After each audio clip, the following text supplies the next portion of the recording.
Hello, hello, hello, John Mason. How's everybody? Hope you're all well. We're still hoping that we that the Pennsylvania State Legislature would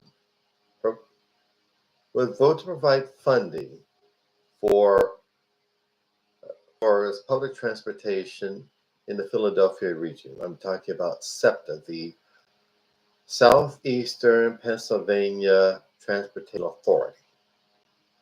People need a public transit to get to work, to get to the store, to get around and about, see their friends, visit their favorite spots. Some occasionally spending money that boosts the economy, and the state legislature. So many of those legislators from rural districts just don't like spending money on cities. They hate cities and they don't like the people in cities. That is the most short-sighted way of looking at fiscal policy. Public transit is an investment. Not everybody can buy a car. Not everybody wants a car. Not everybody needs a car. I don't. I take public transit everywhere. And so if if I want if public transit was disrupted, see, without the funding, they're expecting cutbacks starting this weekend in certain services, and along with that, a fare increase. We don't want that. And Philadelphia has been the hugest source of tax income for the state. We've been we're goosing a lot of golden eggs for this state, and they're going to kill us. Stupid, stupid, stupid. It is time, my fellow Pennsylvanians and fellow Americans, to have a serious conversation about how the decisions of lawmakers affect negatively or positively us people on the ground here. Like our very Congress has been has passed this big bugly bitch of a budget bill. I'm not going to be nice about it anyway. That is seriously hacking away at Medicaid. I mean, so many seniors depend on Medicaid, to purchase their ambulatory devices, get their medicine, get their home health care, and fund rural hospitals. But they don't care about that. The geniuses running the Republican Party in Congress believe it's way more important for billionaires to have their tax cuts. Those poor, starving billionaires. How much is enough for these idiots? How many mansions do they need? How many yachts? How many jets? How many mistresses? The idea of welfare for billionaires is preposterous. It is based on hallucinations about the brilliant entrepreneur putting two things together in his mother's basement and making a fortune out of it. Ain't how it works. So let us face the realities of our economy. Oh, and let's not forget how how Donald Trump simply has to have the gold filigree in his office and in the Oval Office and the various rooms in the White House, which he treats like one of his mansions.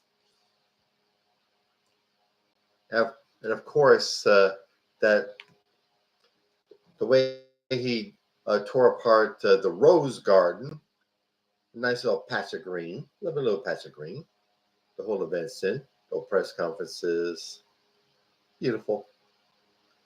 And they're going to turn that into another over costly but ugly ballroom with all the gold filigree like it's an extension of Mar-a-Lago. And that's going to be cost us $200 million.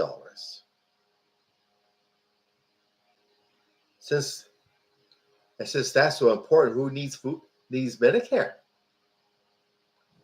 So let us have a conversation with amongst ourselves, amongst our peers, amongst experts in this kind of stuff in economics, and act according to the information we have attained. Act upon the real knowledge. And when voting time comes, get out there and vote. And yes, your vote does count. Even though they're talking about gerrymandering districts, congressional and legislative districts in Texas and certain other Republican-dominated states. And we're going to do the same. We're going to play rough. We got to stand up. Throw the old civics lessons from elementary school out the window. They're they're threatening our lives. So let's stand up for our lives and our nation, and we shall be free. Okay. Alrighty now. Advertisements. All this work I do with my media. This YouTube channel, my podcast, my blog, my poetry, my fiction, they're all work. And I need money to keep it going. See, I shell out a lot of pay out of my own pocket. And I need to be compensated for it and hopefully raise it all to a higher level. So,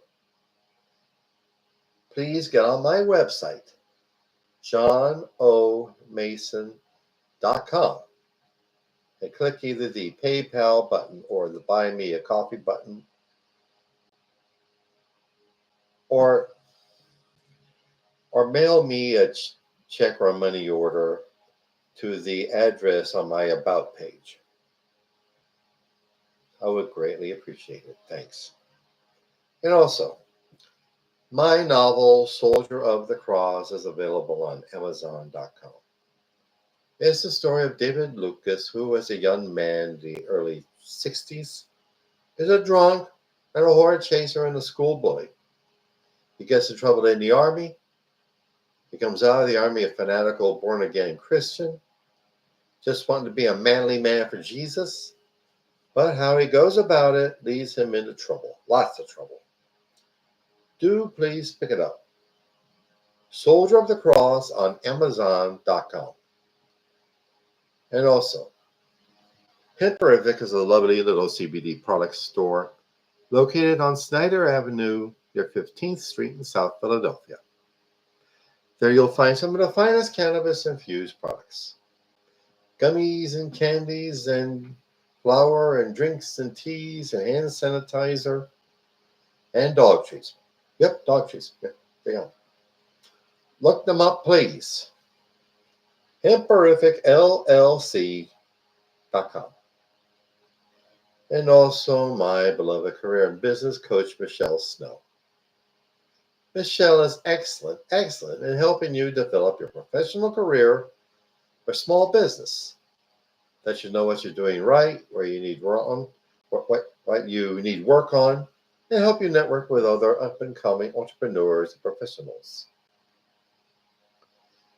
Do please look her up. growwithsnow.com. Okay. All right, then. That Americans is our mission, and we have no choice but to decide to accept it. We can do it. We've done it in the past. We'll keep on doing it. And America will be free. Thanks. Have a good week ahead of you. Bye.